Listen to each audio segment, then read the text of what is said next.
Good evening and welcome to The Square. Tonight is a timely discussion as we tonight on The Square discuss the ongoing conflict in the eastern province of the Democratic Republic of Congo. Amongst other things, we're going to look at the reasons for this renewed conflict. We're going to look at claims of Rwanda's involvement. We're also going to look at scenario-based solutions on how to de-escalate the crisis in eastern Democratic Republic of Congo. I'm very happy to welcome with us our guests here physically in the studio as well as online, and I'll start with our guest online. We have with us Dr. Felix Ndahinda, who is a researcher on conflict, peace and justice in the Great Lakes region. Dr. Felix Ndahinda, great to have you on The Square. Thank you for having me. Great. Also joining us, he's not new to the show, he's not new to The Square, is Gatete Nyiringabo, who is a business lawyer and writer. Gatete, great to have you on the show. Thank you. Thank you for having me. Great. My name's Dan Mpisi, host of The Square. As always, I'm joined by The Square resident panelists. Charles, resident panelist, always a pleasure to host the show with you. I'm good. Good. Great. Also, a resident panelist on the show is Barna Namata. Unfortunately, she's not with us, but I'm hoping she'll be tuning in and sharing her submissions online. To our viewers, please keep your comments, use them using hashtag #TheSquareRW. We're going to read your tweets later on in the show. But before we begin, like we usually do, midweek highlights on the show. Charles, I'll kick off with you. Anything you'd like to share with our viewers so far in the week? I think in the run-up to CHOGM, we've been talking about anything in and around CHOGM and in our preparations. I like, the speed with which the infrastructure is being done. But I am particularly disturbed by our preparations from a service point of view. I went to a very nice restaurant this afternoon, and I'll spare them the embarrassment. The food, they mixed up our menus, but that was excusable. The food came after 70 minutes. You counted? Yes. And when we asked why, we were told that the instructions the guys in the kitchen have is that they should serve their bosses before they serve clients. Mm-hmm. And it's extremely embarrassing, and this is a very nice high-end place. I'm particularly disturbed about our service levels in preparation for receiving CHOGM. Yeah. I know, and last week we were talking about CHOGM last week with the Deputy High Commissioner and members of the private sector, and one of the things we outlined is customer care, and we really can't miss the ball on this. So thank you once again to our viewers. Thank you once again to our guests, Gatete and Dr. Ndahinda, for joining us on The Square tonight. It's a timely discussion. There's been conflict that's been going on in the eastern province of the DRC. I think many of you have been seeing videos circulating on social media, especially on WhatsApp, and this is really cause for alarm. And we're here to just look at ways in which we can analyze this conflict, look at it from perspectives of academia, from Dr. Ndahinda, and also from, Gatete, who's here as a business law and writer, but Gatete, you're also a political current affairs commentator. And Charles, of course, you and I are, resident panelists on The Square. So the first question, and I'll start with you, Dr. Ndahinda, before I get to Gatete, is to do with the renewed violence in eastern South Kivu.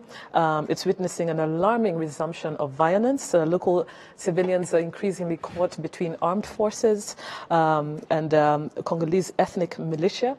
And some of these armed forces, genocidal militias such as FDLR. And my question is to ask you, what are some of the causes for this renewed violence? Some have said that President Felix Tshisekedi may have opened a Pandora's box by, inviting troops from neighboring countries to fight rebels in his country.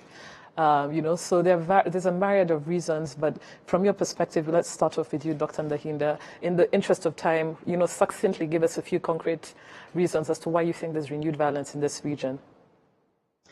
Oh, fantastic. Thank you for this and for the floor. Yeah.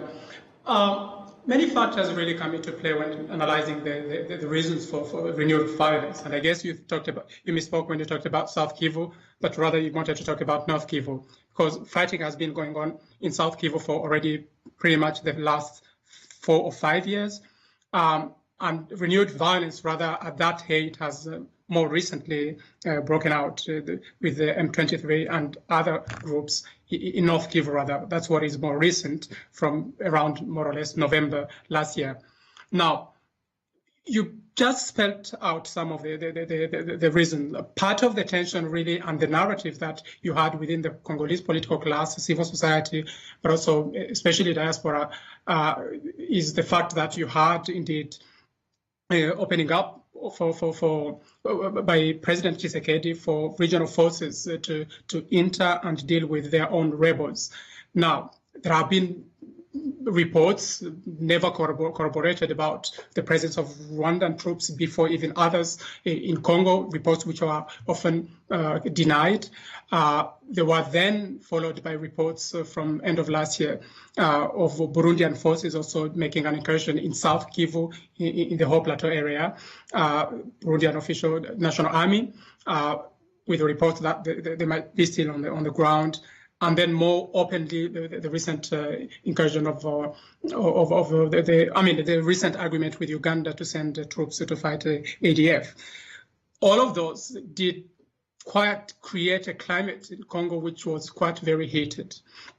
And there was quite a lot of divided political class, with possibly more against these interventions than for those interventions. And with that, of course, it created a climate where there were issues indeed that divided even more, and already quite sufficiently divided the Congolese political class and society in general.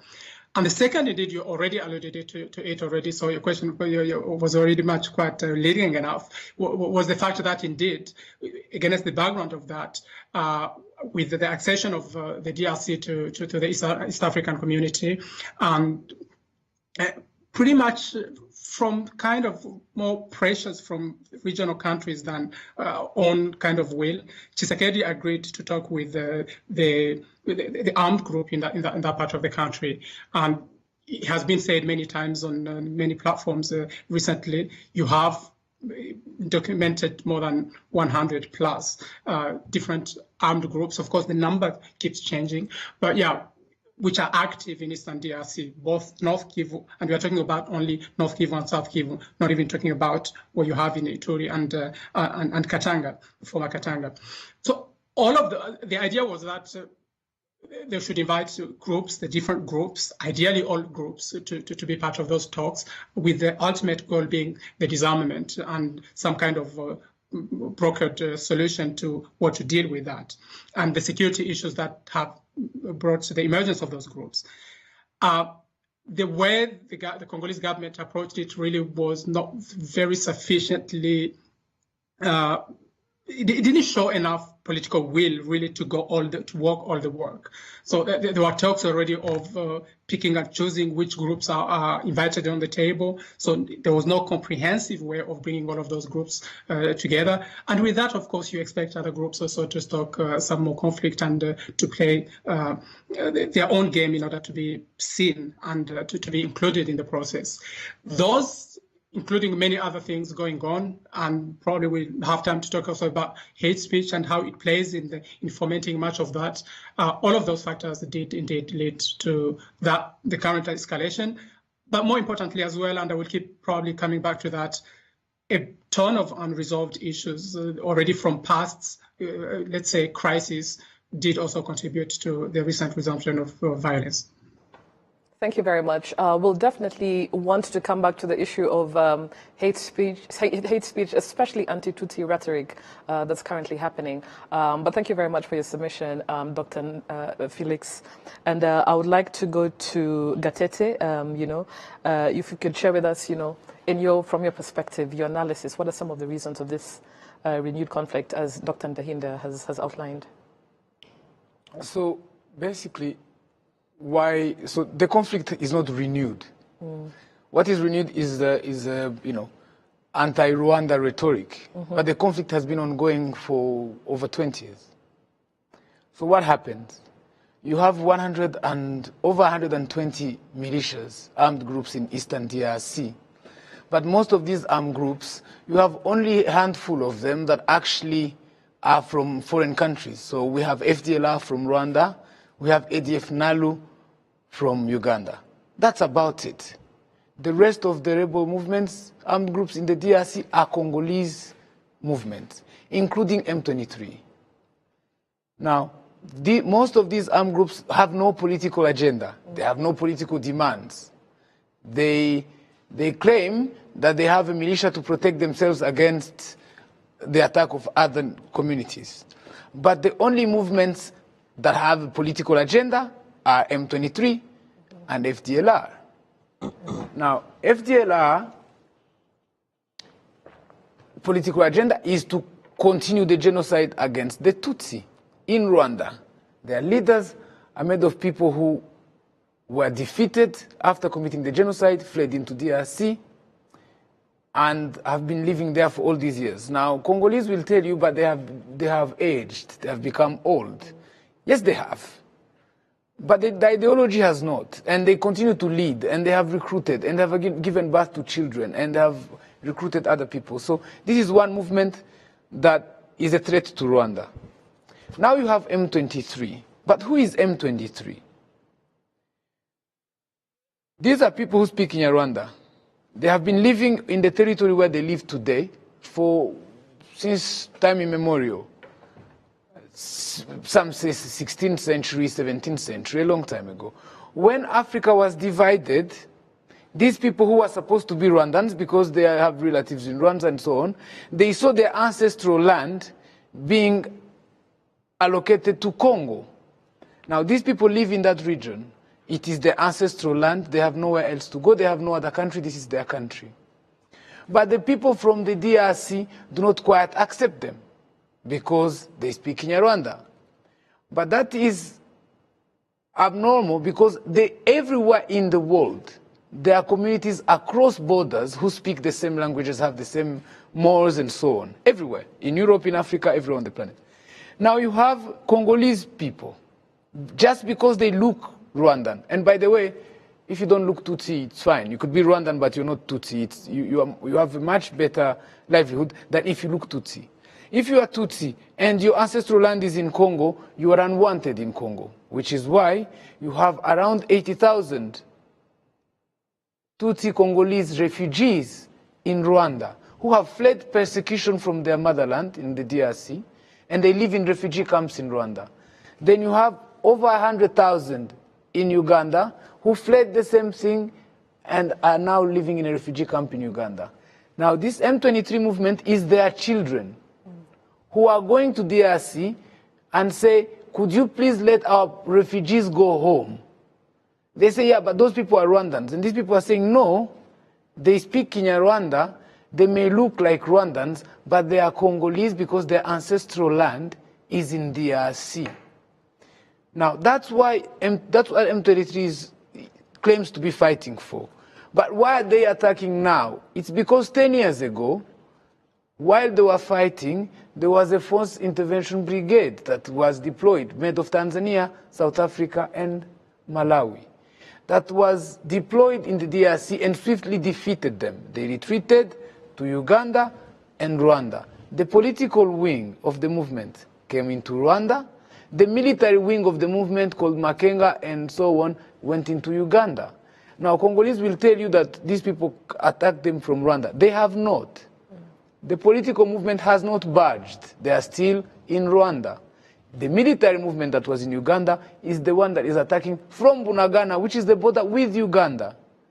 Now, when they attack, why are they attacking now is because they want to say 10 years ago when we retreated, when we were defeated and went into refugee camps, we had peace accords and you promised us the following things. One of them is to bring back our people who have been languishing in refugee camps.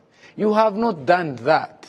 So they come and attack again to make themselves known, to wave a flag and say, we still exist, can you please deal with our issue? Now, I do not necessarily want to say what DRC should do with their people. These people are Congolese, they are not Rwandans. They have not attacked from Rwanda. Now, so we were surprised when on day one of their attack, the first thing that the Congolese government did was to point a finger at Rwanda. It works like a charm.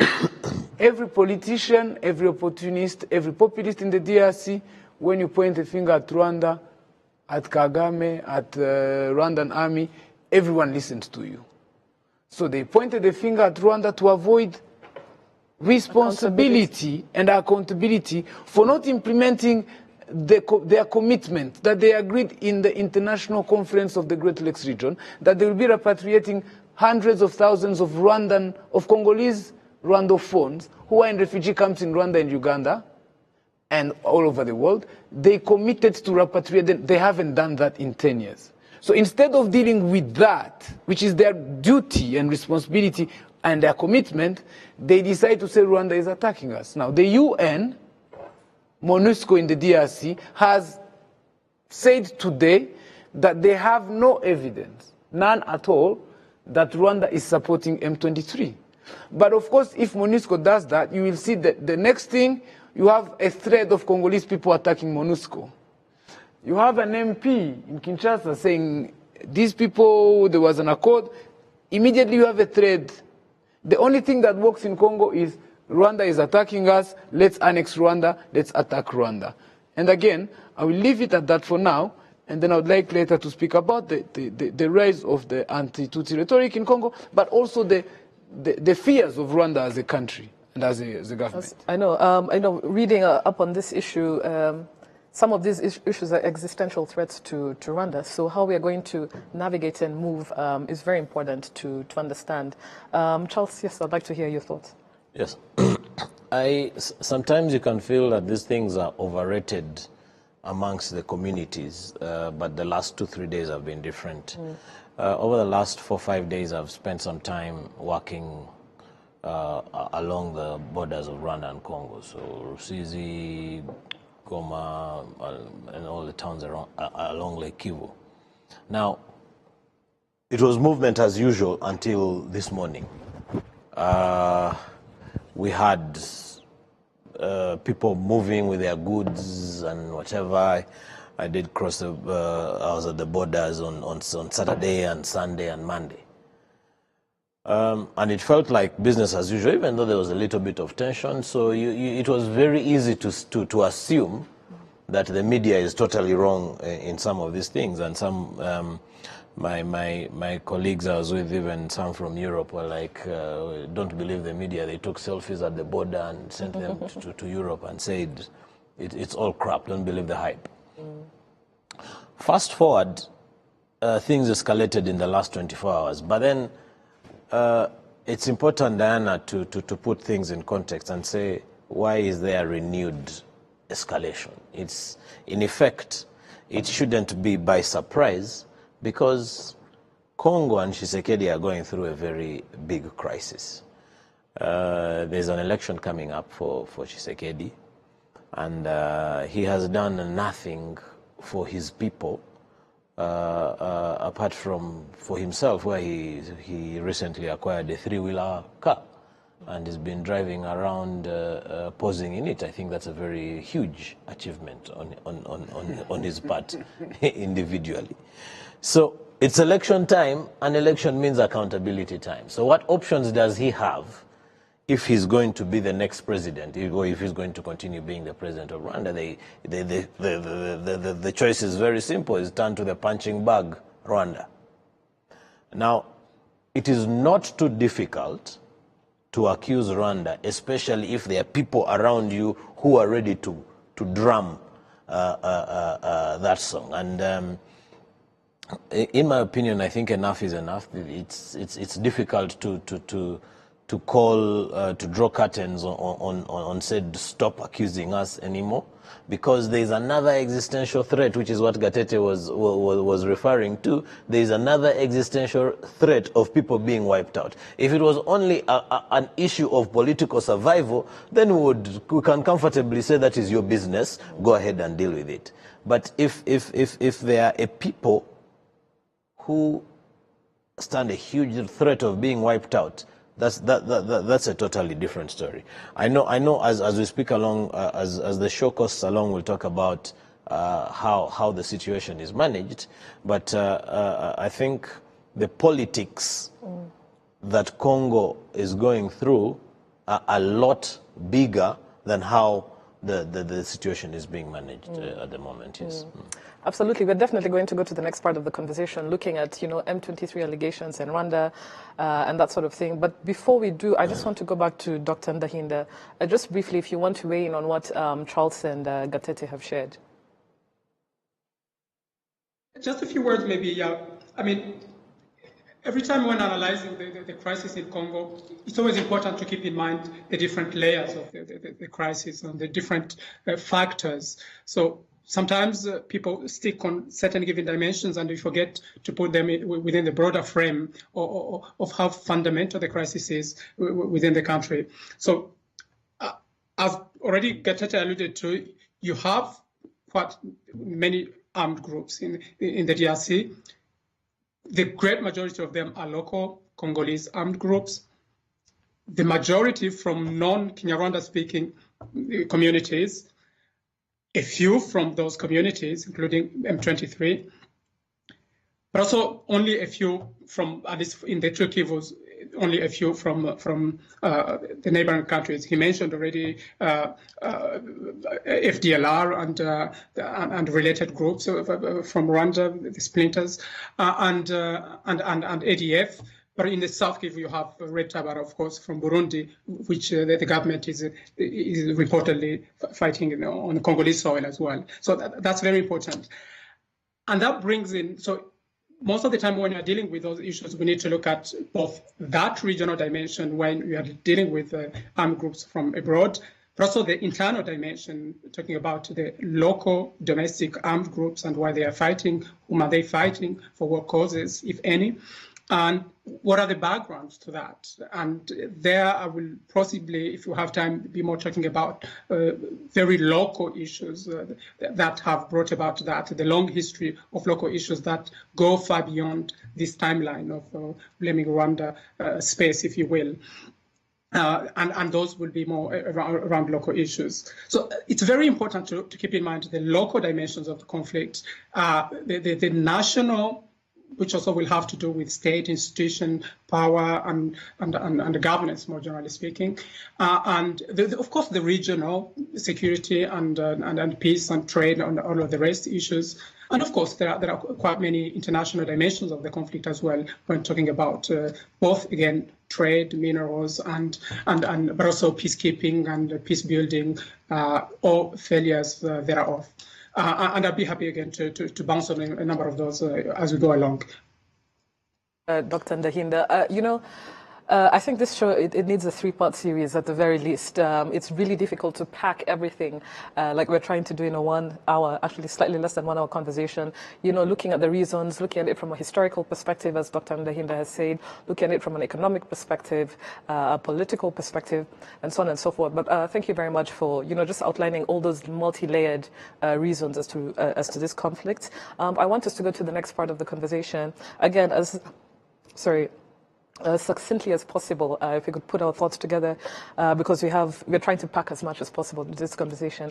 The M23 and Rwanda allegations. So the unfounded claims that Rwanda is supporting M23, like Gatete you mentioned.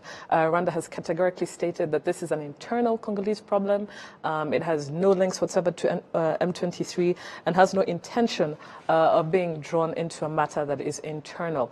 And I'll kick off with you, Gatete, if you could just share with us, I know you did briefly, but just a bit more in depth, what are some reasons to these persistent linkages for M23? And just briefly talk on the alarming issue that is anti-Tutsi rhetoric, because we're seeing people's lives being taken just because of who they are right now in the DRC.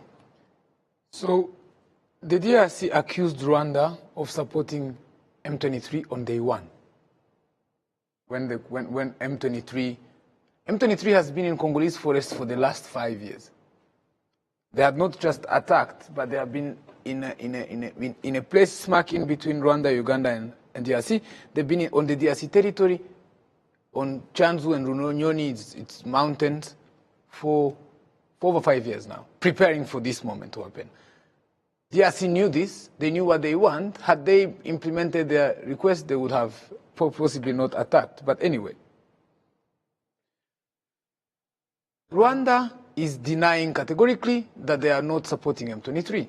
Uganda is saying M23 came from Uganda. Uganda says that. The UN says we have no evidence that Rwanda is supporting M23. M23 is saying Rwanda is not supporting us. Rwanda is saying M23 is not supporting us. Congolese have no evidence whatsoever. They kidnapped 2 poor young Guard Patrol soldiers at our border, paraded them in Congo as proof that Rwanda is supporting M23, and 2 military fatigues that they had presented at previous occasions as well, that they represented again as proof. When a country is supporting another country, you have to have tangible proof, and the UN says there is none. The Extended Joint Verification Mechanism, which is an international group of verification in the DRC, stationed in DRC, says we have no such proof.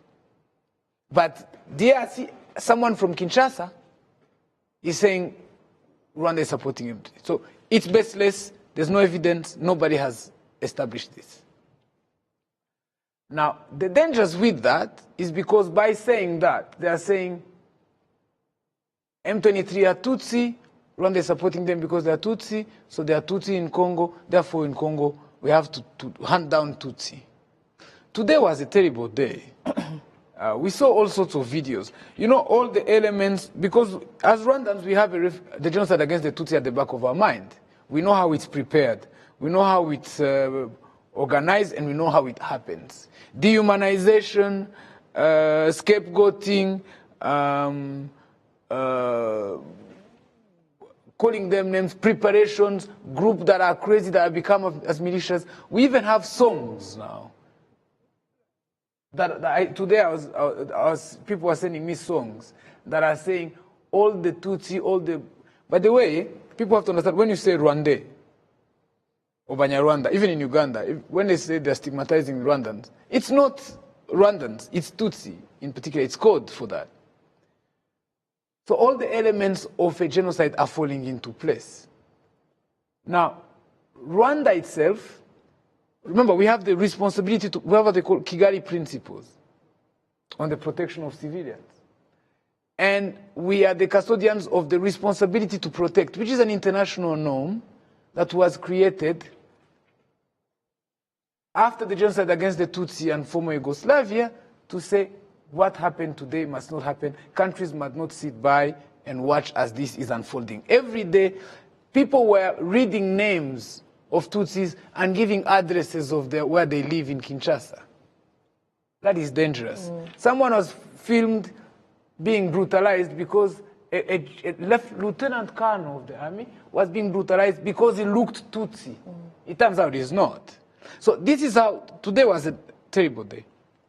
Now the danger of that, and this is what is going to lead me to an important point, DRC now taking the next step, and that's the most scary step, of shelling Rwandan territory. I don't know if we're going to discuss this another time, or should I develop on that? Just very briefly as possible here. So you see, Rwanda, the way it's designed, is a small country, geographically speaking, and one of the most densely populated countries in Africa. Which means, when Congo sneezes, Rwanda catches cold, like the saying goes. So Rwanda cannot afford, when you bomb a single inch of the Rwandan territory, the impact is otherwise more devastating than if an ongoing war is going on in Congo for 20 years. You cannot have that in Rwanda. So they are sharing 2 strategic regions for Rwanda, Kinigi and Rubavu.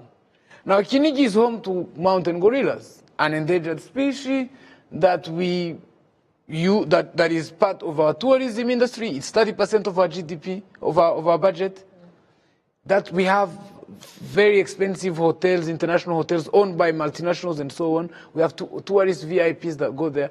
If you bomb in Kinigi, you undermine one of that business. It's a strong impact on our economy. If you bomb Rubavu, it's a densely populated area. You might bomb Congolese along the way, because there are so many Congolese also in that area during the day and during the night, because some of them cross to sleep in Rwanda because it's safer. But Rwanda cannot afford Congo to bomb the Rwandan territory. And they've done it 3 times so far.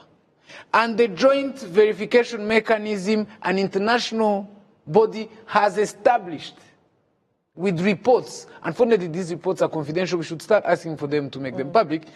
They have established that the DRC is not accidental, it's bombing intentionally Rwandan territory. And they're doing this because they know we are waiting to organize CHOGM and so on. They're trying to undermine our path. Actually, Rwanda is really acting with a lot of restraint. Because Rwanda does not want to give Congolese a reason to say we attack them, because we have no intention.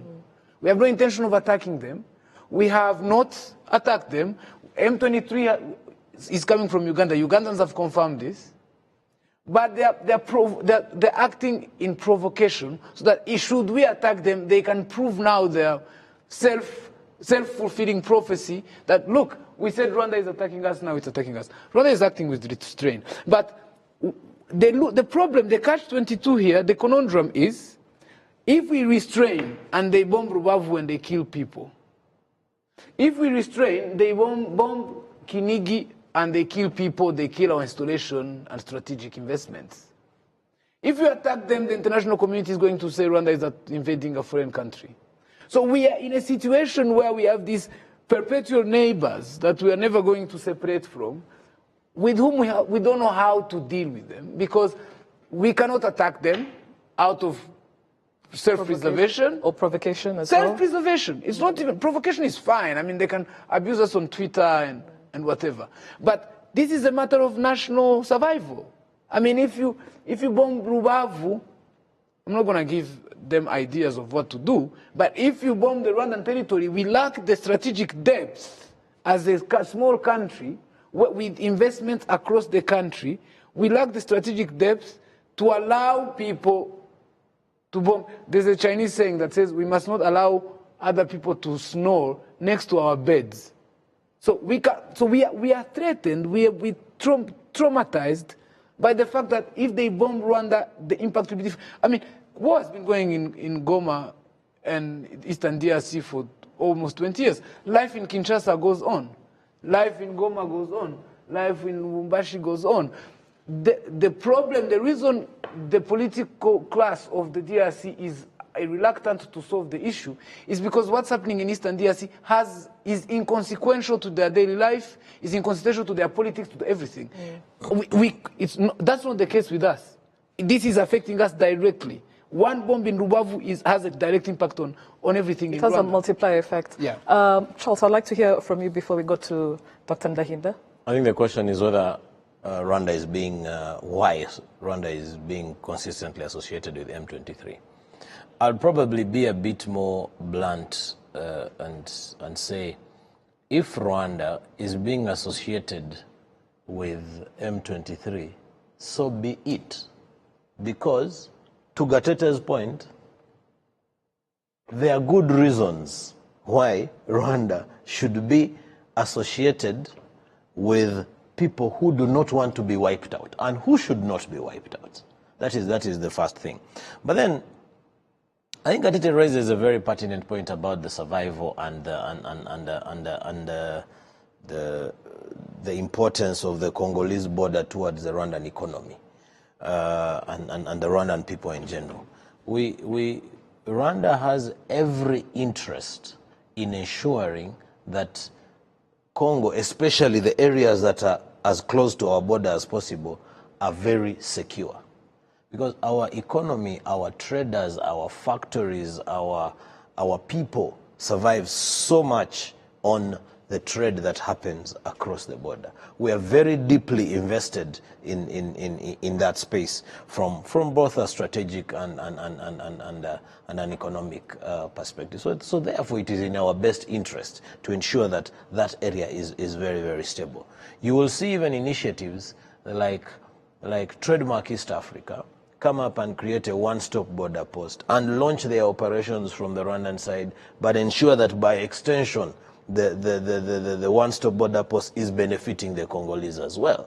You will ensure that if there is a COVID pandemic, and when there was a COVID pandemic, that the Congolese can cross over and come to Rwanda and get their jabs free of charge, so that nothing happens to them, because if anything happens to the Congolese, it affects our day-to-day lives. We will go to notches high and say the MONUSCO, the useless MONUSCO guys who are operating in Goma and the neighboring areas, because in the event that there is a dire situation and they have to be evacuated because the medical facilities around there are very poor, we will invest in very nice hospitals on this part of the road, and even give them an airline that can airlift them and take them wherever they want to go. So we have a lot of interest in ensuring that whatever is happening on the other side of the border is as pacified as possible. The volcano erupts. When the volcano erupts, yes, we are there, yes, ensuring safe passage and so forth and so on from our neighbors. It's not the most politically correct statement to make, but assuming that the pacification of that region is via M23, then we would have every reason to support them. But unfortunately, that's not the reason. That's not the M23. I don't see them bringing peace to that region anytime soon. If the leadership of the DRC was strong enough to understand that Rwanda is the biggest beneficiary, Kigali benefits much more in a peaceful South and North Kivu than Kinshasa does. Yes, absolutely. Dr. Ndahinda, over to you. Your thoughts on this? The Rwanda M23 persistent linkages and so forth. Over to you, Dr. Ndahinda. Two things maybe, and I will be more kind of jumping on a few things that were raised. Again, nuancing some few things. I hear quite a lot of narratives around people in Kinshasa not caring and so on, and that as the reason why we explain the neglect and the problems in the Eastern Congo without much robust, proper intervention in the area. And I guess that needs to be nuanced against the background of the broken nature of Congolese politics since, well, I would rather say the 80s. So, and here I'm saying it as a scholar, of course, because one of the most interesting articles I read around the situation in Zaire at the time was by an American scholar of the Congo called Crawford Young. And in, I think, 84, he wrote an article entitled Zaire is Their Estate. That was already in 84 and so on. And at the time already, scholars like him, but also Schattersberg, were pretty much describing the progressive disintegration of governance in the then Zaire, something that became worse, of course, in the 90s. So much of the problem that we call today neglect also has to do really with the broken nature of Congolese politics, which explain even the current kind of arrangement that preside over the country today. And that in itself makes the government dysfunctional at the top. And that has also an impact at the local level. I mean, I have talked to many people who work in local provincial governments. When someone raises an issue about building roads, connecting some of the places whose last roads were built by the Belgians, they laugh them off. You have a minister in charge of that who will be laughing off, and because they are more interested in building the next skyscrapers than with whatever money was destined to that, than in building actually roads, and then really serving the many people that you saw today on social media who are, in a certain given way, what probably scholars like Mamdani would call, in the context of Rwanda, for example, victims who become killers. So again, in another context, subject to different adjustment of that theory. So what I'm saying here today is that at least I've seen quite a lot of escalating kind of medias, of course, in Congo with hate speech, and still hopefully we'll come back to that. We published a whole article like 3 or 4 days before the whole breaking loose of the situation in North Kivu. So I may have quite a lot to say about that, and what needs to be done in order to turn that down. But at the same time, whenever also people responding to that, and I'm sorry to be critical on that, really, I'll be blunt. Many people in Rwanda have been quite reserved. They are civil in the way they respond to that, to many threats and many horrors they see on the social media. But others can also be extreme in a very combative. The volcano is hitting and people just keep throwing maybe sometimes also the fuel there. And I guess when you see irrationality, the best way to respond to that also is not irrationality, but rather trying to bring more rationality to that. So at the governance level, there is a problem with that. As society, you have quite a population which is disenfranchised, which has been left out in the governance, and with state not able to perform the basic functions of the state. And with that, of course, you have a population which has nothing to do than to do desperate things. And here, I need to make a point quite clear. I'm not excusing any of the things that are happening today. And by the way, what many in the Rwandan society are shocked with happening today and the last few days have been happening in South Kivu for the last 3 or 4 years again. And that didn't receive quite as much attention as it's receiving today for many different factors that probably I will not go into now here. But that has been going on. There is absolutely no reason to excuse that. It cannot be excused. That being said, people need also to find ways of adopting languages that are prone to de-escalating this situation. But again, before that, probably we need to be talking at a given time about how hate speech and why do we have that dynamic as well. Back to you.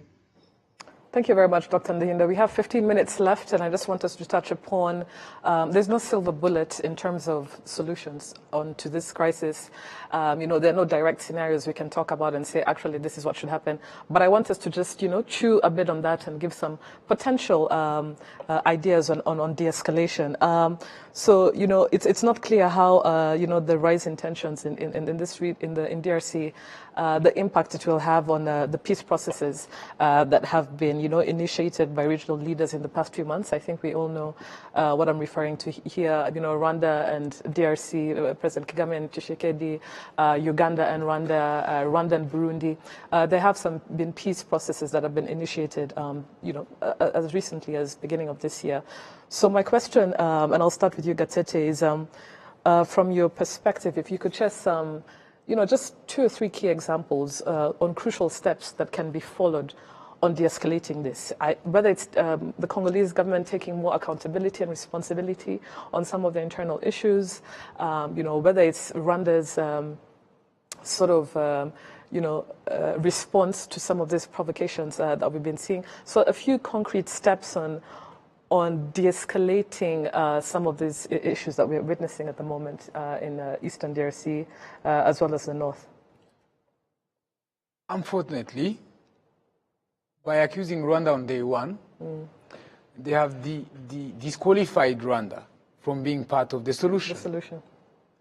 As a Rwandan, I have nothing to suggest to Congolese, because if I do, they will tell me that I'm ending in their business. So, in fact, they have Rwanda and DRC are going to be neighbors for life. So we're going to live together. We're going to learn how to live together.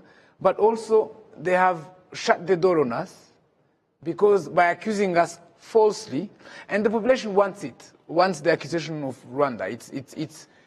It's accusing somebody else of your own shortcomings, because it's cathartic. It makes you feel good about the indictment of your own shortcomings. There are 56 countries contributing to troops to MONUSCO. There's 123 armed militias. There's one small group of M23 that is beating the army and seizing territories. What do you want this army to say? To say we are weak, we are being beaten on the... No, they say these people are winning because they're supported by Rwanda. I saw today they're saying, no, they're being supported by Rwanda, but they're also being supported by Uganda.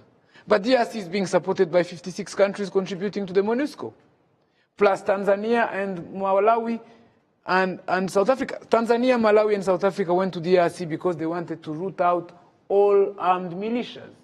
They started with M23, they swiftly achieved victory, and then we all sat down and waited for them to go on the next one on their agenda. they've become like everybody else. They're trading minerals, they're sitting doing nothing. So me, I'm going to, instead of leaving you with solutions, I'm going to leave you with questions. What is the fate? Because what is the fate of over 200,000 people, Congolese citizens, who've been displaced from their ancestral land because they had the unfortunate unfortunate situation that the people who divided Africa put them on the side of Congo. As a result, they are not allowed to go and live in their ancestral land. They live in refugee camps in Rwanda and Uganda. They've been languishing in these camps for over 10 years. What is going to be their fate? Do they have rights to their ancestral land? Do they have land to live in peace in their land? Since the DRC government army cannot protect them, and in fact, Congolese politicians are calling the public to hunt and kill the ones that are remaining in Congo. What is going to be the fate of these 200,000 people? So question number 2. How long will Rwanda sit and how long will Rwanda sit and see bombs coming from DRC, killing people, destroying property, threatening our national security, threatening our economy? How many Rwandans must die from Congolese bomb before anybody acts? This is the second question. And the third question, okay? And the third question, why is this happening now again? Because if you want to negotiate with somebody on the understanding that what you have agreed is going to be implemented. There are peace accords that have been signed that are sitting in a drawer somewhere. If we go back on the table, I mean, if FRDC could defeat M23 militarily, they would continue to oppress Tutsis quietly and ignore the 200,000 refugees in Rwanda and move on, but they can't. So they have negotiated with them 10 years ago. They have not implemented these negotiations. If they went to a drawing table again, they will agree on things, but they will not implement these things. So we cannot negotiate. So my worry is this. How long? Rwanda is the custodian of, again, I repeat it, Rwanda is the custodian of the Kigali principles on the protection of civilians, which stems from the responsibility to protect. That means the world cannot sit by as a people are being oppressed and killed. The Tutsi from the DRC, who are Congolese, fully Congolese, are being oppressed, they are being killed, soon there will be even more will be killed. How long shall we sit by and watch these people being killed, even though they are Congolese?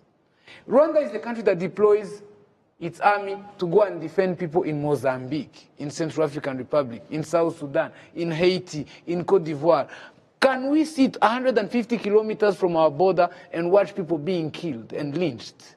How long can we do that? How long can we let the Congolese bomb our territory? How long can we? So these are some of the questions to which I have no answer, unfortunately. But I would like to put them here on the table for you, for Dr. Ndainda, for anybody who's listening to us, to start looking at the solutions for this. This is not a problem we created. This is a problem created by the Berlin Conference of when they divided countries and put Tutsi on the side of the DRC, who are being persecuted for life. It is not Rwandans to bury the brand for this. Thank you, Gatete. Charles, your thoughts on this before we go to Dr. Ndahinda? As we were coming into the studio, President Uhuru Kenyatta, who is also the chairman of the East African Community, released a communique about the deteriorating situation in the DRC. It's a 3-page document. I picked out 2 or 3 things. One of them is calling for immediate cessation of hostilities and what is referred to as a weapons-free zone. And the weapons-free zone is areas around Bunagana, Ituri, and some of the areas that M23 has already captured. That's the biggest point by far. The immediate cessation of hostilities and creating a weapons-free zone in there. The second thing, I think on the 19th of June, it's around the corner, there is a meeting of army chiefs and the immediate deployment of the East African standby force into the DRC to ensure that the weapons-free zone and the cessation of hostilities is adhered to. Now, I think we need to give peace a chance because, as Gatete says, we are stuck with the DRC and the neighbors. So we have to live with them. Are we going to change it overnight? Definitely not. Can we influence that the Rwandophones that live in the DRC, that were born there, that are generations and generations of Congolese, that their persecution is brought to a halt? Definitely we can influence that agenda. So can we influence it without the use of force? Probably yes, and I hope yes. So against that background, I think I want to repeat that let's give peace a chance. I think President Kagame and President Museveni and President Tshisekedi will ably listen to their chairman in Uhuru Kenyatta and give that peace a chance. Yes. Thank you, Charles. Yeah. Over to you, Dr. Ndahinda. You know, we're looking at potential, scenarios on how to de-escalate this crisis. Like Gatete has said, really, there's no silver bullet answers. He's left up with more questions than answers. But over to you in the, 2-3 minutes we have left. So you already said there is no silver bullet, and it would be pretentious to say that one has solutions. But at the same time, common sense is that there is a lot of work that needs to be done at the peace and security level. And ideally, that should be really done at the regional level. I mean, we have the history of rebellions in the past. We have had many multiple interventions, including the ongoing ones, as we said, in different, either through argument or covert. And most of the time, those have raised quite more issues than they solved. And for that reason, I guess, more kind of multilateral and ideally probably regional approaches with the support from the global kind of actors in the peace and security area probably might be helpful. And for that, any intervention really need to work on the issues of governance in Congo. And when we talk about governance, really they need to look at the issues of inclusive governance, what we do with those communities that are rejected. And part of those solutions really require a lot of work on hate speech. As I said, we wrote a full paper that we shared widely. We map the dynamics where you have basically members at all levels of members of Congolese society. You have people who are involved in the creation and dissemination of hate speech, actors at all levels in government, in rebel groups, and in civil society, including prominent civil society members who are supposed to work for peace. You have people who do hateful invectives with human rights activists in their names. And so there is a need of a lot of work to do with that. And that requires really both campaigns within the Congo, campaigns of sensitizing Congolese political class and the populations. So basically a wide program of peace education. But most importantly also, that really requires a lot of work that a few of us have been trying to pursue about engaging social media regulators to also be active in moderating hate speech on media. Part of the problem is that we know now from our paper that they don't even have the capacity to do that when hate speech is disseminated in languages that they have not developed, let's say, automated systems to moderate. And there is a work needed to work with Google, YouTube, and WhatsApp, Facebook, and others such as Twitter, in order to make sure that they have a responsibility also to not be part of the dissemination of this hate that leads to killings. Thank you very much, Dr. Ndahinda. I really like your intervention on hate speech. I think we all know in Rwanda the genocide, against the Tutsi in 1994 was really escalated at that time on the media platforms that existed. And what's being escalated right now in the DRC, in those regions, is really based on social media, fueling this hate speech and driving it. So it's something really one has to look into. And thank you for your interventions, Dr. Ndahinda, on that. Thank you so much for joining us on the show. It's been an honor to have you, Dr. Ndahinda. Pleasure. Thank you. Gatete, as always, pleasure to have you on the show. Thank you for joining us. Thank you. Charlie, always a pleasure hosting with you. Same here, Diana. Thank you. To our viewers, thank you very much for tuning in. We didn't have time to read your tweets, but I'd like you to just keep on engaging on social media, especially to Dr. Ndahinda. It would be great if you could post some of your research, linked to our social media page, so we could just keep on circulating some of the interventions made in this conversation. To our partners, Bourbon Coffee, thank you for supporting The Square. Have a good night. See you again next week.